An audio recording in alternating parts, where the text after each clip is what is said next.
Assalamu alaikum wa rahmatullahi wa barakatuh, mes chers frères et sœurs en islam. Que la paix, la miséricorde et la bénédiction d'Allah soient sur vous. Avant de commencer cette vidéo, n'oubliez pas de liker cette vidéo car cela nous donne beaucoup de force pour continuer à partager du contenu bénéfique. Et je vous invite à vous abonner à notre chaîne et d'activer la cloche de notification pour rester informé de nos prochaines publications sur la foi islamique. Mes frères et sœurs, aujourd'hui nous allons vous dire le comportement à adopter pour être béni. Je vous demande de rester connecté jusqu'à la fin de la vidéo pour découvrir ça. Comprendre la notion de baraka. La baraka évoque plus qu'une simple chance ou prospérité. Elle représente une bénédiction divine, subtile et puissante, qui transforme chaque aspect de la vie d'un croyant. Contrairement aux idées matérielles que l'on associe souvent à l'abondance, la baraka transcende ses limites. C'est l'essence même de la bénédiction d'Allah, qui donne une portée immense aux petites choses, rendant les efforts fructueux et les cœurs paisibles. Un regard sur les signes de la baraka. Prenez un moment pour réfléchir. Avez-vous déjà remarqué que certains jours, vos efforts semblent se multiplier miraculeusement, ou que de modestes ressources suffisent à couvrir de grandes nécessités? Ce sentiment, cette observation, est souvent un signe de la baraka. Elle agit comme une force invisible qui enrichit le peu et magnifie l'ordinaire, permettant à une personne de trouver une satisfaction profonde et durable. Allah lui-même nous rappelle ce principe dans le Coran. Et si les habitants des cités avaient cru et pratiqué la piété, nous aurions ouvert sur eux des bénédictions venant du ciel et de la terre. Sourate Al-Araf 796. Ce verset dévoile une vérité essentielle. La foi sincère et une vie guidée par la piété attirent les bénédictions divines. C'est une promesse d'Allah qui nous invite à aligner nos actions avec ses commandements. L'histoire d'un homme béni. Imaginez un homme humble d'un village reculé. Il travaillait dur chaque jour dans ses champs, mais ses outils étaient rudimentaires et ses ressources limitées. Pourtant, il avait une habitude particulière. Chaque matin, avant de toucher une seule graine, il récitait « Bismillah » avec une intention pure. À la fin de la journée, il partageait généreusement sa récolte, même si elle semblait insuffisante.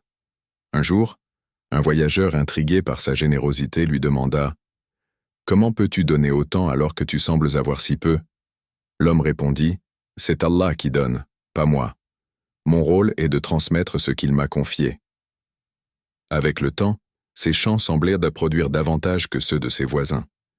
Même en période de sécheresse, ses récoltes demeuraient abondantes. Les habitants du village commençaient à voir en lui un homme béni, vivant la baraka dans son quotidien. Une question pour votre réflexion. Et vous, qu'est-ce qui pourrait ouvrir les portes de la baraka dans votre vie?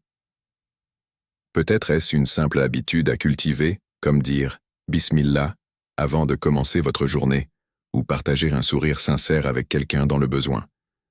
Chaque petite action faite pour plaire à Allah peut devenir un moyen d'attirer ses bénédictions divines.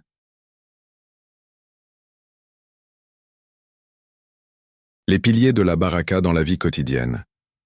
Pour mieux comprendre comment vivre avec la baraka, voici 3 pratiques inspirantes. Reconnaître Allah dans chaque moment. Lorsque vous réalisez que tout ce que vous possédez provient de lui, la gratitude remplit votre cœur, et cela attire encore plus de bénédictions. Partagez sans compter, donnez aux autres, même lorsque vous avez peu, créez un cercle de bénédictions. Comme le dit un hadith du prophète Mohammed, paix et salut sur lui. La richesse ne diminue jamais par l'aumône. Cherchez la satisfaction dans le halal. Vivre selon les limites qu'Allah a établies pour nous protège non seulement nos âmes, mais invite aussi des bénédictions dans nos moyens. Un aperçu de l'âme transformée. La baraka n'est pas seulement visible dans les résultats matériels. Elle se manifeste également dans le cœur. Un cœur rempli de baraka trouve la sérénité dans les épreuves et la gratitude dans les petites joies. Cette transformation commence par une intention sincère et se nourrit d'une foi active, ancrée dans la confiance en Allah. Finalement, un appel au cœur. Si vous voulez la baraka dans votre vie, demandez-vous Quelles actions simples pouvez-vous commencer aujourd'hui pour être plus proche d'Allah? Ces bénédictions sont à votre portée, et leur clé réside dans la façon dont vous choisissez de vivre chaque instant. L'importance de l'intention pure, Niyya. La force cachée derrière chaque action. Dans chaque acte, qu'il soit grand ou petit, réside une force souvent négligée, l'intention, ou Niyya. C'est cette intention, ancrée dans le cœur, qui détermine la valeur réelle d'une action. Elle peut transformer une tâche banale en un acte de foi, un simple geste en un pont vers l'éternité. Pourquoi faites-vous ce que vous faites? Cette question simple mais puissante mérite une profonde réflexion. Agissez-vous pour plaire à Allah ou pour satisfaire des désirs mondains? La réponse ne réside pas dans vos paroles, mais dans l'état de votre cœur au moment d'agir. Comme l'a dit le prophète Muhammad, paix et bénédiction soient sur lui, les actions ne valent que par leurs intentions. Rapporté par Al-Bukhari et Muslim. Ce hadith est une boussole pour chaque croyant. Il nous rappelle que ce n'est pas seulement ce que nous faisons qui importe, mais pourquoi nous le faisons. Une intention pure élève nos actions au rang d'adoration, attirant ainsi la baraka dans notre vie. L'histoire d'une femme au cœur pur. Dans un village discret, une femme connue pour sa générosité avait une manière particulière de donner. Elle glissait de l'argent sous les portes des pauvres en pleine nuit, veillant à ce que personne ne découvre son identité. Un jour, elle fut frappée par une série de malheurs. Son époux tomba gravement malade, et ses moyens financiers s'amenuisèrent rapidement. Malgré cela, elle continua à aider les autres, convaincue qu'Allah subviendrait à ses besoins. Peu après, des aides inattendues commencèrent à affluer. Des voisins, des amis lointains, et même des étrangers apportèrent nourriture, argent et soutien. Lorsqu'elle tenta de comprendre cette soudaine générosité, elle réalisa que c'était Allah qui lui rendait bien au-delà de ce qu'elle avait donné. Sa sincérité avait attiré la baraka dans sa vie, une promesse divine d'abondance. Cette histoire est un écho des paroles d'Allah dans le Coran, et quoi que vous dépensiez de bien, il vous le remplacera. Et c'est lui le meilleur des pourvoyeurs. Sourate Saba, 34-39.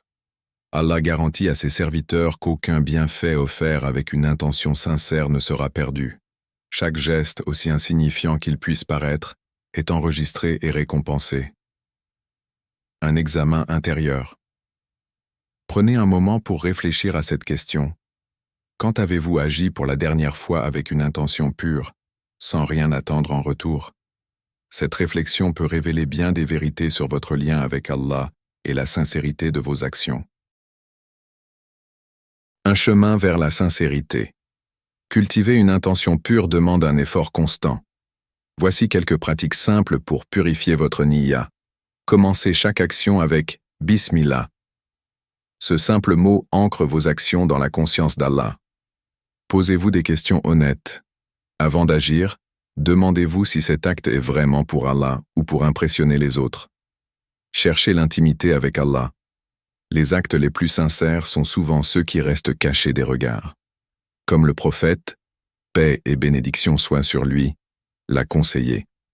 Celui qui donne en aumône et cache cela à tel point que sa main gauche ne sait pas ce que sa main droite a donné, sera parmi les 7 que Dieu abritera sous son ombre, le jour où il n'y aura d'autre ombre que la sienne, rapporté par Al-Bukhari et Muslim. Une connexion profonde à la foi. L'intention pure ne transforme pas seulement nos actions, elle transforme nos cœurs. Elle nous libère des chaînes de l'ego, nous recentre sur l'essentiel et attire la lumière divine dans nos vies. Imaginez une vie où chaque pas, chaque mot, chaque souffle est aligné avec une intention sincère de plaire à Allah. N'est-ce pas là le véritable chemin vers la baraka?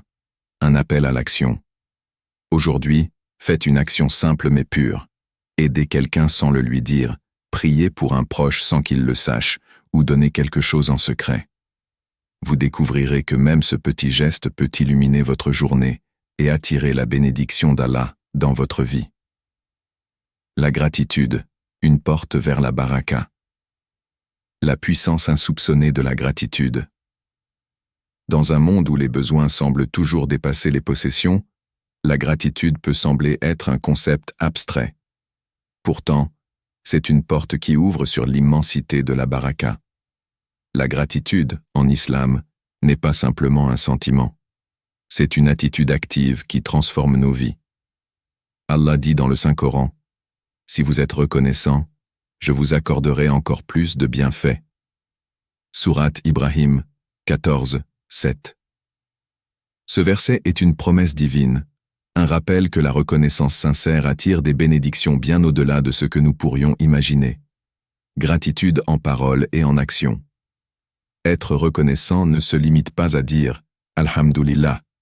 Bien que ces mots soient puissants, ils doivent être accompagnés d'actions concrètes. La gratitude véritable se manifeste par le partage.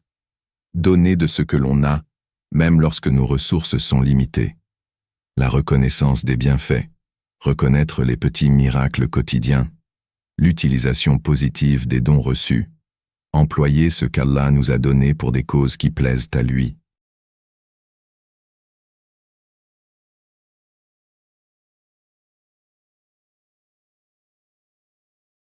Pensez à cela. Chaque bienfait que vous utilisez pour plaire à Allah devient une porte supplémentaire pour recevoir davantage. Histoire inspirante. Le berger et le voyageur inconnu. Il était une fois un berger modeste qui menait une vie simple dans les collines isolées. Un jour, alors qu'il savourait son maigre repas du pain et de l'eau, un voyageur fatigué apparut. Le berger, sans hésiter, invita l'étranger à partager son repas, bien qu'il n'en ait que peu pour lui-même. Après avoir mangé, le voyageur, profondément touché, se révéla être un riche marchand. Il offrit au berger un troupeau de moutons en guise de gratitude pour sa générosité. Le berger, abasourdi, réalisa que son acte simple, mais sincère, avait ouvert une porte de bénédiction qu'il n'aurait jamais imaginée. Cette histoire illustre un principe puissant. La gratitude exprimée par le partage, même dans la simplicité, attire une abondance que seul Allah peut accorder. Un acte quotidien transformateur.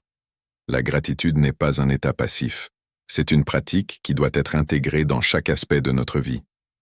Voici quelques manières simples mais puissantes d'exprimer votre gratitude. Remerciez Allah chaque matin. En ouvrant les yeux, prononcez « Alhamdulillah » pour un nouveau jour. Partagez un bienfait. Donnez un peu de ce que vous avez, que ce soit de la nourriture, des mots d'encouragement ou du temps. Prenez un moment de réflexion. Chaque soir, réfléchissez à 3 choses pour lesquelles vous êtes reconnaissant dans la journée. Une promesse divine vérifiable. Allah ne rompt jamais ses promesses. Lorsque nous cultivons la gratitude, nous voyons des changements concrets dans nos vies. Peut-être pas toujours sous forme matérielle, mais dans des bénédictions invisibles. Un cœur apaisé, des relations harmonieuses, ou des opportunités inattendues. Un appel à l'action. Offrez et voyez la baraka se multiplier. Aujourd'hui, posez-vous cette question. Comment pourriez-vous exprimer votre gratitude de manière concrète? Peut-être en aidant quelqu'un dans le besoin, en remerciant une personne chère, ou simplement en souriant à un inconnu. Ce simple acte pourrait être l'étincelle qui attire la baraka dans votre vie. Une vision plus large de la gratitude. Souvenez-vous, la gratitude n'est pas seulement un retour vers Allah, mais une invitation à répandre le bien autour de vous. Le prophète Muhammad, paix et bénédiction soient sur lui, a dit « Celui qui n'est pas reconnaissant envers les gens n'est pas reconnaissant envers Allah. » Rapporté par Al-Tirmidhi. Ainsi, la gratitude envers les autres devient une extension de notre gratitude envers Allah. Chaque merci, chaque sourire, chaque geste bienveillant est un écho de notre reconnaissance pour les bienfaits divins. Le secret d'une vie bénie. Imaginez une vie où chaque pas est guidé par la reconnaissance. Une vie où la baraka abonde, non parce que vous avez tout, mais parce que vous valorisez tout ce que vous avez. La gratitude transforme non seulement vos possessions, mais votre perspective sur la vie. Cherchez la baraka dans le halal. Le lien direct entre halal et baraka. La baraka, ce cadeau divin, s'épanouit là où la pureté et l'obéissance aux commandements d'Allah sont respectées. Le halal, c'est bien plus qu'une simple classification. C'est un chemin vers une vie bénie, un moyen d'assurer que nos actions plaisent à Allah et qu'elles ouvrent les portes des bénédictions célestes. Allah nous rappelle dans le Saint-Coran: mangez de ce qu'Allah vous a attribué de licite et de pur, et remerciez Allah si c'est lui que vous adorez. Sourate An-Nahl, 1614. Ce verset n'est pas simplement un conseil alimentaire. Il contient une vérité universelle. La pureté dans nos choix, qu'ils soient alimentaires, financiers ou moraux, attire la satisfaction et la bénédiction d'Allah. Le halal dans tous les aspects de la vie. Chercher la baraka dans le halal va au-delà de ce que nous mangeons. Cela englobe les moyens de subsistance, travailler dans des domaines conformes aux valeurs islamiques, les transactions financières, éviter l'intérêt, riba, et les pratiques trompeuses. Les relations humaines, respecter les limites fixées par Allah dans nos interactions. Quand nous faisons des choix alignés avec le halal, nous créons un environnement où la baraka peut s'installer durablement. Histoire inspirante. L'intégrité d'un commerçant musulman. Il était une fois un commerçant connu pour sa droiture et son respect des principes islamiques.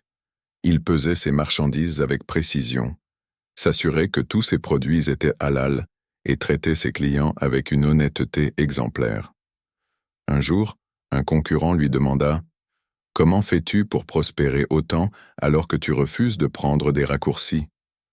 Le commerçant répondit « Je recherche la satisfaction d'Allah et je sais qu'il est celui qui pourvoit. » Avec le temps, ses affaires prospérèrent, attirant des clients fidèles et des bénédictions qu'il n'aurait jamais pu obtenir par des moyens douteux. Cette histoire illustre que la baraka se manifeste souvent dans des résultats intangibles: la confiance, la fidélité et la tranquillité d'esprit. Les zones grises, une invitation à la prudence. Dans notre quête du halal, il est essentiel d'éviter les zones ambiguës. Le prophète Muhammad, paix et bénédiction soient sur lui, a dit « Ce qui est halal est clair, et ce qui est haram est clair, et entre les deux se trouvent des choses ambiguës que beaucoup de gens ne connaissent pas. Celui qui évite les ambiguïtés préserve sa religion et son honneur. » Rapporté par Al-Bukhari et Muslim. Lorsque nous nous éloignons des zones d'ombre, nous nous protégeons non seulement du haram, mais nous ouvrons également la voie à une vie remplie de baraka. Des choix conscients pour attirer la baraka. Pour s'assurer que nos moyens de subsistance sont alignés avec le halal, voici quelques étapes concrètes.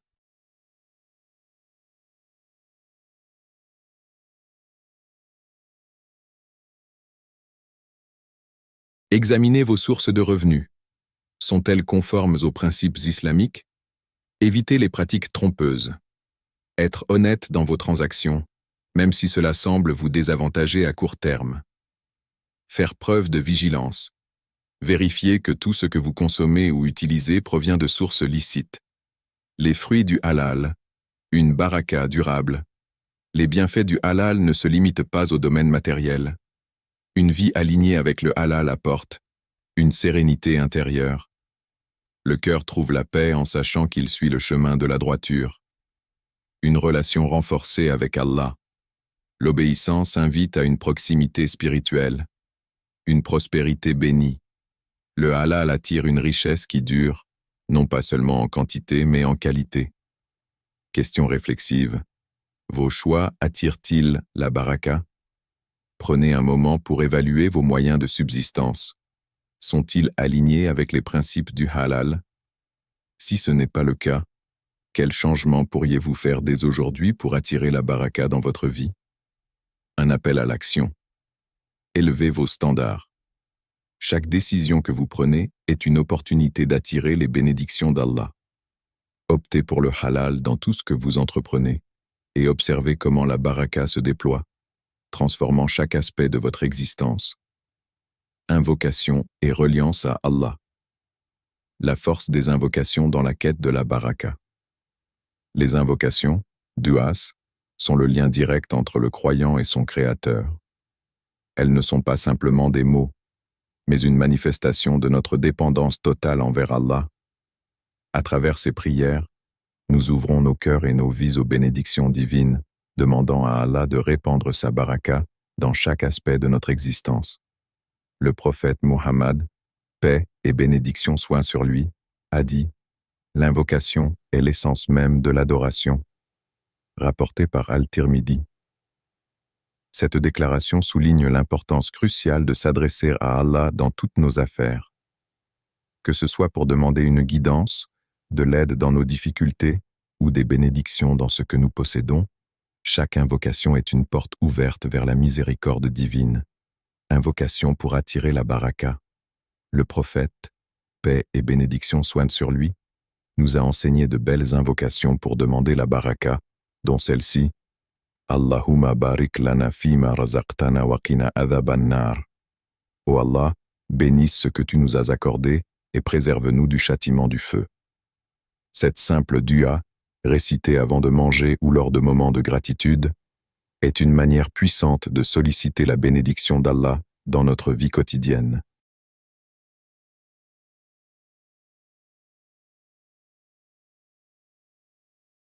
Les moments privilégiés pour l'invocation. Certaines périodes sont particulièrement propices pour demander la baraka, le dernier tiers de la nuit. Allah descend au ciel le plus bas et répond à ceux qui l'invoquent. Après les prières obligatoires, un moment où les cœurs sont proches d'Allah. Entre l'adhan et l'iqama, une période où les duas sont rarement rejetés. Histoire inspirante. La persévérance d'un jeune homme. Il était une fois un jeune homme qui, malgré sa fatigue, se levait chaque nuit pour invoquer Allah. Ses prières étaient simples mais sincères. Il demandait à Allah de bénir son travail, de guider ses décisions et de répandre la paix dans son cœur. Au fil du temps, il a vu des changements profonds dans sa vie.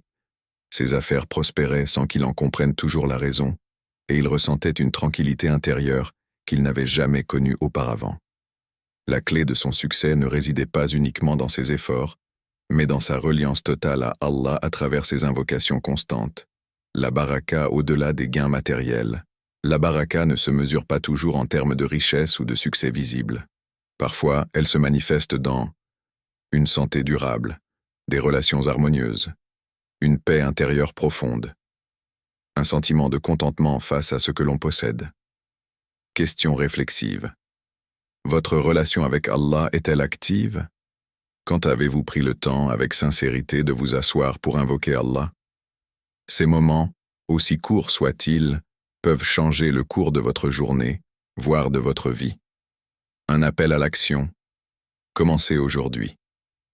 Ne remettez pas à demain ce que vous pouvez faire aujourd'hui. Trouvez un moment dans votre journée pour invoquer Allah avec un cœur sincère. Répétez cette dua enseignée par le prophète, paix et bénédiction soient sur lui, et observez comment, avec le temps, votre vie commence à s'aligner avec la paix et la baraka qu'Allah seul peut offrir. Un rappel, la constance est la clé. Comme le jeune homme de l'histoire, soyez constant dans vos invocations. Même dans les jours où l'effort semble difficile, rappelez-vous que chaque prière est entendue et que la réponse d'Allah viendra au moment opportun. Qu'Allah purifie nos cœurs, qu'il nous guide à aider avec sincérité et discernement, et qu'il fasse de nos actions des ponts qui mènent à sa miséricorde. Amina. Chers frères et sœurs en islam, n'oubliez pas encore de liker cette vidéo et de vous abonner sur cette chaîne. Qu'Allah vous bénisse.